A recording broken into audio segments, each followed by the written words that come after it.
اهلا يا جماعه، انا هدى وانا لسه راجعه من الجامعه بجد، اكيد باين. وعايزه اصارحكم صراحه عايزه اصارحكم بحاجه. فاكرين لما قلت لكم ان انا عايزه ارجع عاداتي المثاليه القديمه لحياتي تاني، عشان في الاجازه الدنيا اتبهدلت شويه غصب عني وما اعرفش ايه. الاسبوع ده كانت الدنيا تمام اوكي، الاسبوع اللي بعده بالظبط، يعني لو اللي هو الاسبوع اللي فات كله كنت عيانه بجد، كله كان عندي حساسيه وعماله كح بقى، كح كتير كتير كتير.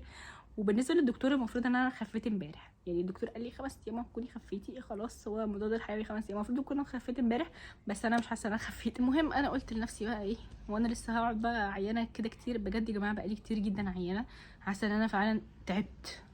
بس الحمد لله يعني كلها يعني تكفير ذنوب ان شاء الله، ربنا يجعله في ميزان حسناتي. فقلت لنفسي لازم نطلع بقى من الكارثه دي، في شويه حاجات محتاجه تتعمل. النهارده وانا راجعه من الجامعه جبت الادوات اللي انا بكسرها كل ترم. كل ترم الادوات بتاعه الكيمستري بتاعتي بتتكسر لاسباب مختلفه، يا اما اخواتي كانوا بيلعبوا بيها، يا اما انا مرتبه الكتب. يا جماعه عندي مكتبه كده اللي هي على المكتب دلوقتي، فالكتب كانت مايله بالعكس اوكي. وانا اخويا قال لي يا هدى خلي بالك، لان الكتب دي مايله بالعكس وهتوقع الحاجات اللي انت حطاها. انا كنت حاطه حاجات الكيمستري، وانا وقتها انا كنت عيانه جدا، وهو كان بيقول واحنا بناكل، فانا ما خدتش بالي اصلا. والدواء اللي انا باخده ده بيخليني يغمى عليا بجد، بنام مش يعني ما ببقاش مركزه مع اي حاجه، بصحى اكل وانام تاني. فما عدلتهمش تاني يوم بالظبط، الحاجه وقعت اتكسرت. بس لحسن الحظ كان في حاجات انا كده كده هشتريها اصلا جديده، فاشتريت القديم مع الجديد. هبقى اعمل لكم يا جماعه هول لادوات الجامعه، بس مش دلوقتي، او ممكن دلوقتي اجيب لكم الحاجه وانا قاعده دلوقتي هنا، ما عنديش مانع. انا جبت الحاجه من جوه، دول اللي اتكسروا مني مليون الف مره، اللي هي التست تيوبس، والبيكر اتكسر برضه قبل كده عادي. والحاجات الجديده بقى اللي هي مش جديده قوي يعني، فلاسك. وهنا عندي بيبت وبيوريت، لازم يكونوا موجودين هنا. بصوا لازم يكونوا موجودين هنا، بس عشان دي طويله قوي، طويله قوي. عارفين يا جماعه دي ايه؟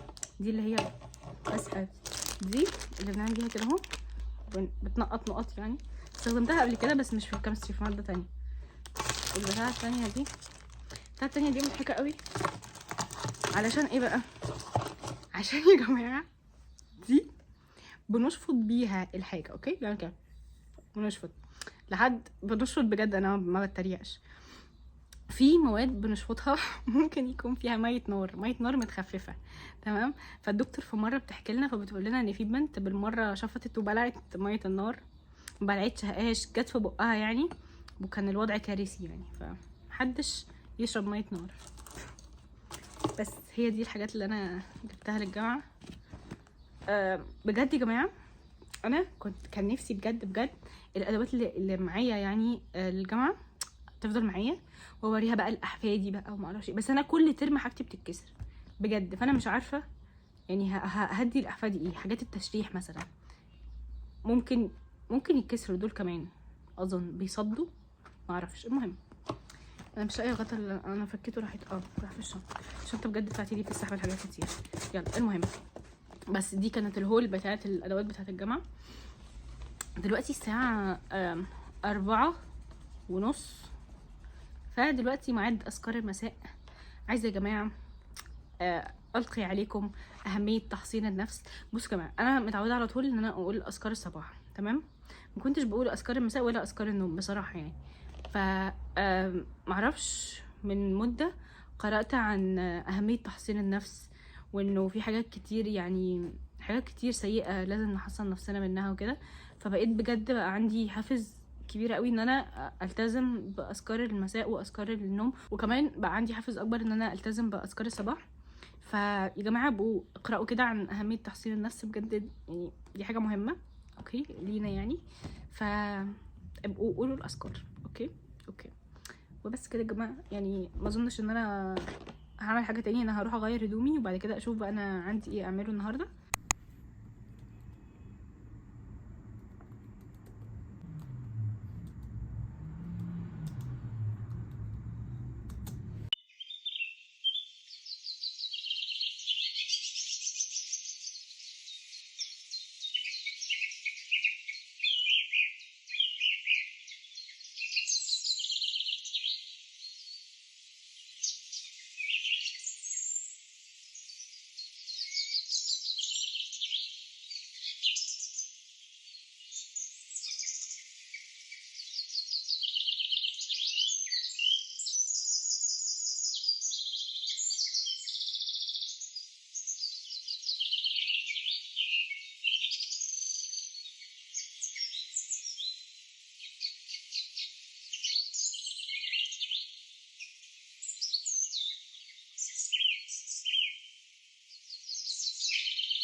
صباح الخير يا جماعه. انا معرفش ده مكاني المفضل عشان اصور فيه ولا ايه، بس انا لبست وهنزل الجامعه. الجو الايام دي بجد غريب جدا، يعني الجو فعلا لما بلبس تقيل بيحرر ولما بلبس خفيف بيبرد، فانا بجد ما عدتش فاهماه. المفروض هفطر وانزل، وبجد انا عمري ما بفطر قبل الجامعه، انا عمري ما بفطر اساسا، ما بحبش افطر خالص ابدا يعني. بس يوم الاثنين بيكون يوم بجد مزعج جدا، ما بيكونش في اي بريك في النص ما بين السكاشن، و يعني ما بيكونش في وقت ان احنا ناكل، فيعني ياكل قبل ما انزل، هي خلاص مش هاكل طول اليوم.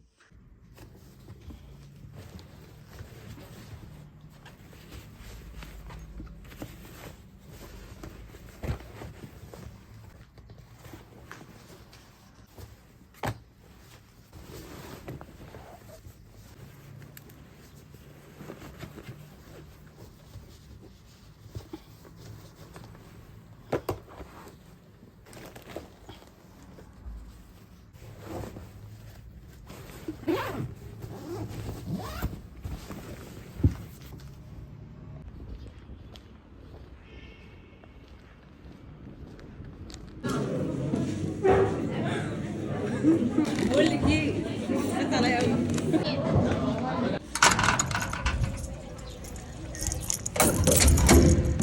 دلوقتي وقت كتابة اليوميات.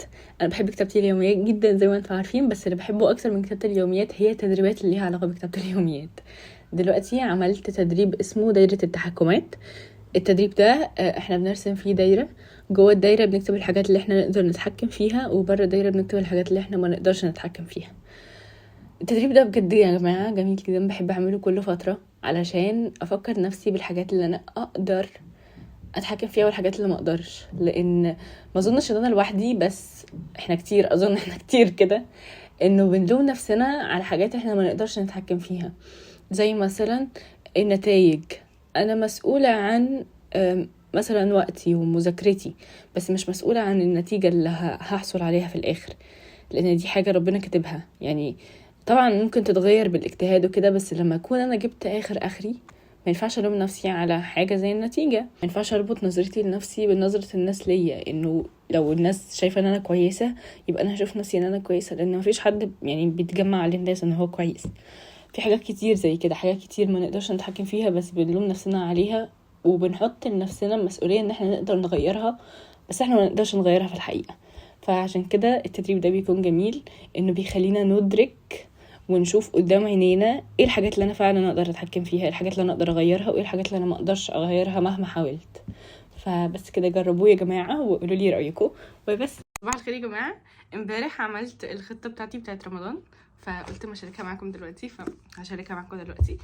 امبارح كنت قاعده كده مع نفسي، فقلت اما اعمل خطه رمضان. خطتي رمضان فيها 7 نقاط. اوكي، ممكن ابقى اصور لكم الاجنده كمان عشان لو عايزين تشوفوها. ماشي. اول حاجه، اول نقطه عندي اللي هي الدعاء. كتبت ال3 اوقات اللي بيكون الدعاء فيه مستجاب، اللي هي الساعه اللي قبل الفجر، والساعه اللي بعد صلاه الفجر، والساعه اللي قبل الفطار. تاني حاجه الطاعات، كتبت ان انا اعمل يعني اقول استغفار وصلاه على النبي وحولقه وتسبيح 1000 مره في اليوم، واقول سوره الاخلاص 10 مرات في اليوم، وسوره الكافرون والملك قبل النوم. وجلسه الضحى المفروض ان هي اجرها حج وعمره، فكتبتها عندي برضو. بعد كده عندي القرآن. في خطتي لرمضان ان انا عايزه اختم القرآن مرتين ان شاء الله. ممكن تعملوا اكتر من كده براحتكم، بس يعني بحس ان انا كل رمضان بقول لنفسي انا هعمل مرتين وبتظبط معايا عشان الكليه وكده. اللي عايز يختم مرتين هيقرأ 8 صفحات بعد كل صلاة. بعد كده رابع حاجة الأذكار، أذكار الصباح والمساء وأذكار النوم وأذكار بعد كل صلاة. أنا كلمتكم عن الأذكار قبل كده في الفيديو ده. فعلا تحسين النفس حاجة مهمة قوي، فالتزموا بالأذكار يا جماعة. أنا بجد بجد بجد بجاهد عشان ألتزم بيها، عشان كل شوية أفتكرها، وعاملة منبهات علشان أفتكرها يعني. يعني ابقوا اعملوا كده. أوكي. بعد كده خامس حاجة القيام. انا كاتبه عندي ان من قام الليل ب100 آية يكتب من القانتين. انا بجد يا جماعه بحس ان انا ما ينفعش اشارك معاكم الحاجات بتاعه الجانب الديني دي، لانها بحس انها حاجه ما بيني وما بين ربنا قوي، فما ينفعش اشاركها. في نفس الوقت بحس انه لو انا شاركتها وحد عملها هاخد حسنات، فحاجه كويسه ان انا اعملها. فبعملها بالنية دي ان انا هشاركها معاكم علشان حد يعملها عشان اخد حسنات. بعد كده سادس حاجة، ده 7. سادس حاجة الصلاة والسنن، حب الأعمال إلى الله، الصلاة على وقتها. بعد الصلاة عندي الأذكار وآية الكرسي وورد القرآن طبعا بعد كل صلاة، ولازم ألتزم على سنن الصلوات. 7 حاجة وهي الصدقات. انا عندي هعملها ازاي؟ بركب مواصلات كتير جدا عشان الجامعه، او مش كتير جدا يعني، بركب مواصلات، فبواقي المواصلات هعمل برطمان للصدقات وهحط فيها بواقي المواصلات كل يوم. ووقت ما يكون عندي يعني متاح عندي ان انا اروح اتصدق بيهم اتصدق بيهم، يعني اخد كل اللي في البرطمان واروح اتصدق بيه، بعد كده اعمل كده تاني وتاني وتاني. بس فلو عندكم فكره احسن من كده قولوا لي، عشان انا قعدت افكر في موضوع الصدقات ده هعمل فيه ايه. بس لو عندكم حاجه احسن من كده قولوا لي يعني. وبس كده يا جماعه، دي خطتي رمضان. انا مبسوطه ان انا شاركتها معاكم، في نفس الوقت حاسه ان يعني بكسر حاجه بيني وبين نفسي انا بشاركها معاكم، عشان بجد الجانب الديني بالنسبه لي، قلت لكم قبل كده الجانب الديني بالنسبه لي حساس، يعني ما بعرفش اشارك فيه قوي. بس في نفس الوقت ان شاء الله ربنا يجعله في ميزان حسناتنا كلنا، ويا رب يا جماعه كلنا ندخل الجنه يا رب. المهم لو عندكم خطة لرمضان او كنتم مجهزين حاجة ممكن تقولوها لي في الكومنتس، عشان لو ممكن اطور على الخطة دي. وكمان لو ما كانش عندكم ممكن تستخدموا دي بكل حب طبعا، انا هصورها لكم دلوقتي حالا. وبس كده يا جماعة، اظن ده كان فيديو النهاردة، مبسوطة ان انا شاركت معاكم الايام دي. وبس كده، يلا سلام.